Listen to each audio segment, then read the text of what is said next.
King Arthur's Knights, Chapter 8, Part 4. But it was not the knight whom the Countess had expected, but a stranger, with a courtly and gentle manner and a winning smile. Then from behind him came Elined, full of smiles, with a look of triumph in her eyes. "My lady," she said, bowing low, "this is the knight Sir Owen of Wales, from the court of King Arthur, whom I have brought to protect you and wed you. He hath just proved himself the doughtiest among 100." The terror of the Countess was changed instantly into joy, and she put forth her hand, and Sir Owen bent and kissed it, and she led him to the window seat and commanded Elined to sit with them. And they spoke full joyously together, for the Countess was much taken with the noble and gentle bearing of Sir Owen, and admired him because he had proved himself the best man of all her wooers. In a few days she sent for the bishops and priests, and her nuptials with Sir Owen were celebrated with such feasting that all the country was full of merriment and joy. And the men of the earldom came and did homage to Owen, and he became the Earl of the Fountain. In a little while thereafter, Sir Owen told his lady that it was he who had chased the soul from the body of her former lord. But the Countess was not vexed by the knowledge, for Sir Owen loved her greatly, and with all tenderness and honor, and never had the Countess been so happy with Earl Cadoc as she was with Owen. Thereafter Earl Owen defended the fountain with lance and sword against all who ventured to challenge him in his earldom. And the knights who were thus conquered he held to ransom, and the money he thus obtained he divided equally among his barons and knights. Never had they had so generous a lord, nor one of such prowess and knightly worth. And all his subjects loved Earl Owen passing well. Thus for 3 years in all happiness and quiet did Owen and the Countess dwell. Sir Dewin of Castle Cower had not power to hurt them, nor did any other evil light upon them. But at the end of this space, towards the close of a summer's day, Sir Owen, by the magic whereby it was made known to him, knew that there was a knight who challenged him at the fountain. So putting on his sky-blue armor, he went forth and found the knight. They rushed together, and the strange knight was overthrown. But others who were with him took him away, and Sir Owen waited.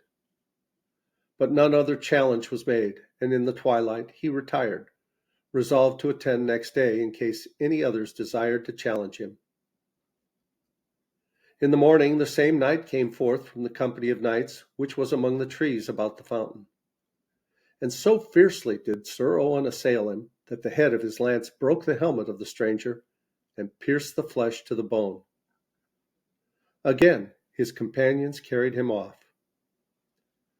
Then other knights came forth and had to do with Sir Owen, but all were overthrown.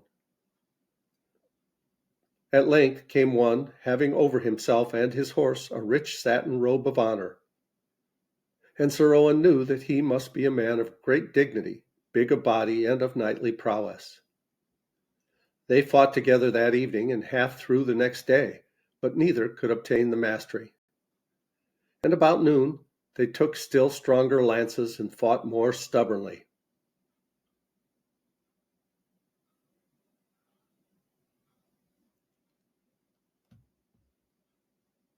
At length they came so furiously together that the girths of their horses were broken, and both were borne to the ground.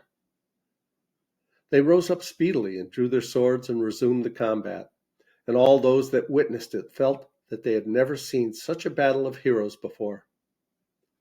And suddenly, with a blow fiercely strong and swiftly keen, Sir Owen cut the fastenings of the strange knight's helm, so that the headpiece came off. And with a cry, Sir Owen dropped his weapon, for he knew that this was Sir Gawain, his cousin. "My Lord Gawain," he said, "the robe of honor that covered thee prevented my knowing it was thee whom I fought. Take my sword and my arms, for I yield me to thee." "Nay, Sir Owen," said Gawain, "take thou mine, for I am at thy mercy." Then came forward King Arthur, and Sir Owen knew him, and kneeled before him, and kissed his hand, and then embraced him. And there was much joy between all the knights and Owen, for all had feared that he had been slain. And the king in despair had come upon this adventure to learn tidings of him. Then they all proceeded to the castle of the countess, and a great banquet was prepared with joustings and hawking parties and games. They stayed 3 months in great happiness and diversion. At last, when King Arthur prepared to depart, he went to the countess and besought her to permit Owen to go with him for the space of 3 months, that he might renew his friendships at the court at Caerleon. And though it made the countess sorrowful to lose the man she loved best in all the world, she consented, and Owen promised to return even before the time appointed. So King Arthur returned to Caerleon with Sir Owen, and there was much feasting and diversion to welcome him.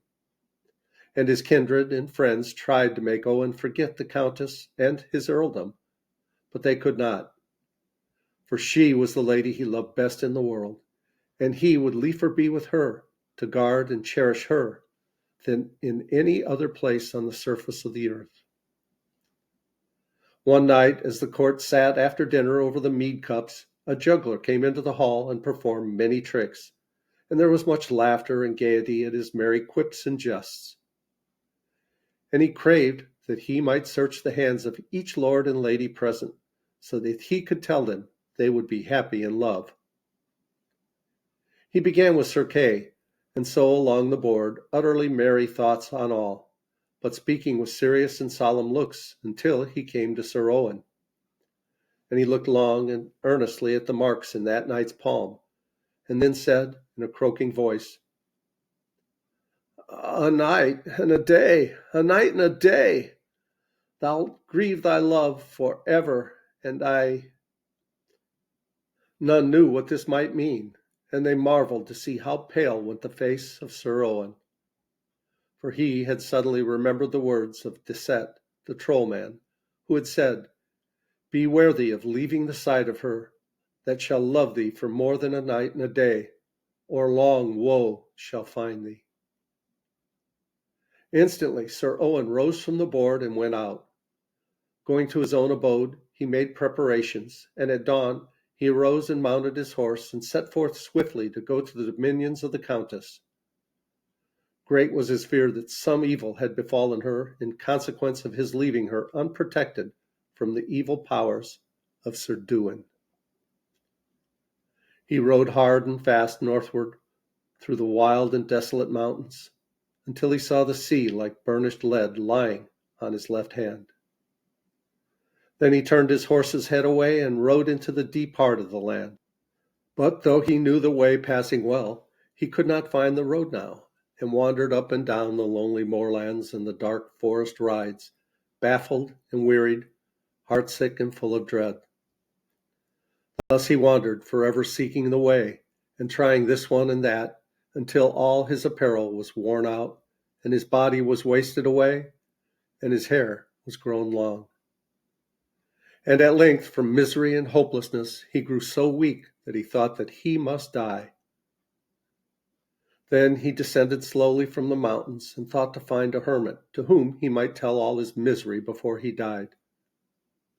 But he could not find any harborage, and so he crawled to a brook in a park and sat there wondering why this evil fate had been visited upon him, and grieving that now his beloved countess must be in wretchedness and sorrow by reason of his forgetting, and that never more could he hope to see her and tell her how grieved he had been to cause her such pain.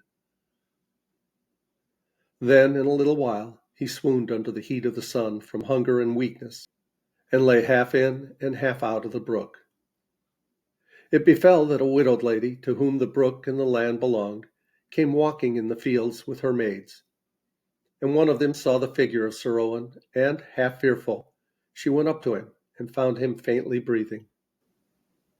The widow lady had him taken into the farmstead of one of her tenants, and there he was tended carefully until he came again to his senses.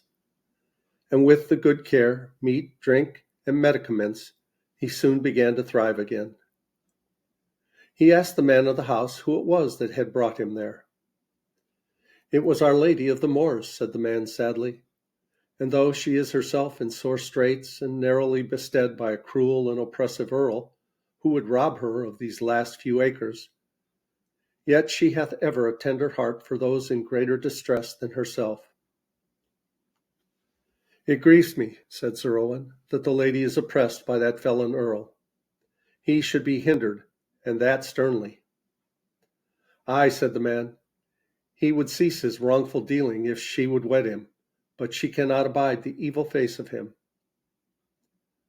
Ever and anon the Lady of the Moors sent one of her maidens to learn how the stranger was progressing, and the maiden came one day when Sir Owen was quite recovered, and she was greatly astonished to see him comely a man as he was, and how straight and tall and knightly was his mien. And as they sat talking, there came the jingle and clatter of arms, and looking forth, Sir Owen saw a large company of knights and men at arms pass down the road, and he inquired of the maiden who these were. "That is the Earl Arfog and his company," she said sadly, "and he goeth, as is his wont, to visit my mistress, and to insult her, and to treat her unmannerly, and to threaten that he will drive her from the one remaining roof-tree she possesses. And so will he and his knights sit eating and drinking till night, and great will be my lady's sorrow that she hath no one to protect her." They talked of other things for a while, and then said Sir Owen, "Hath thy mistress a suit of armour and a destier in her possession?" "She hath indeed, the best in the world," said the maiden, "for they belong to her late husband, the Lord of the Moors." "Wilt thou go and get them for me for a loan?" he asked. "I will," said the maiden, and wondered what he would do with them.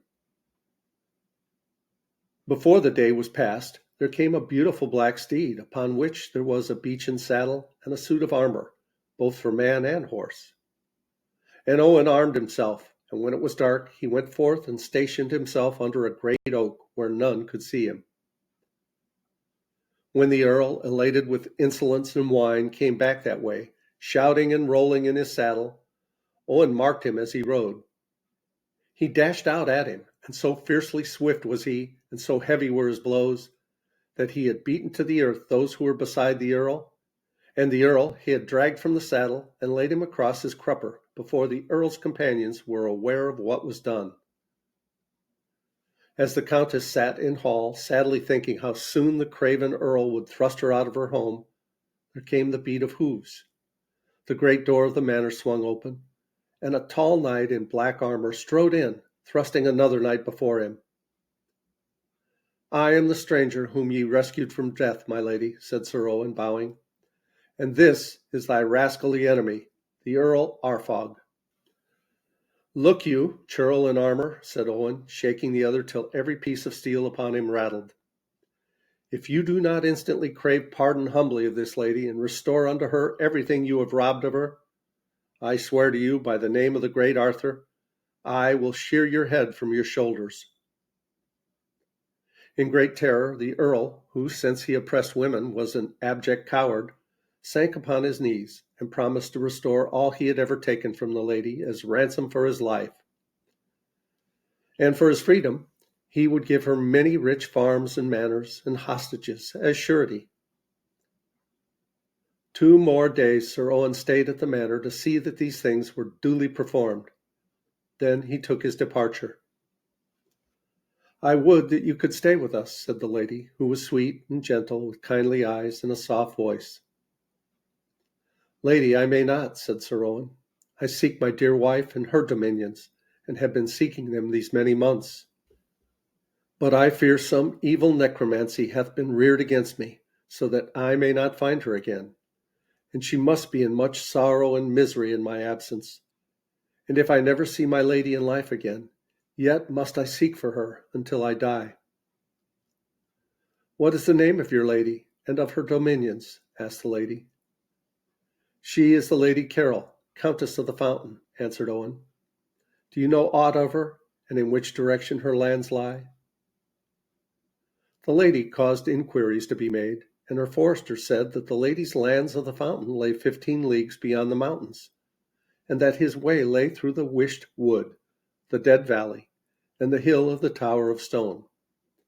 And only a knight of great valor could hope to win through these prizes, which were the haunts of warlocks, wizards, and trolls, and full of magic, both black and white. Joyously Sir Owen mounted his horse, glad to learn that now he might hope to find his countess again. And the Lady of the Moors wished him Godspeed, and looked after him long and earnestly till he disappeared into a forest. And I'm going to disappear now and come back with the rest of this story next time. Please like, subscribe, leave a comment below. Thank you so much for watching. I love you guys. As Tigger says, ta-ta for now.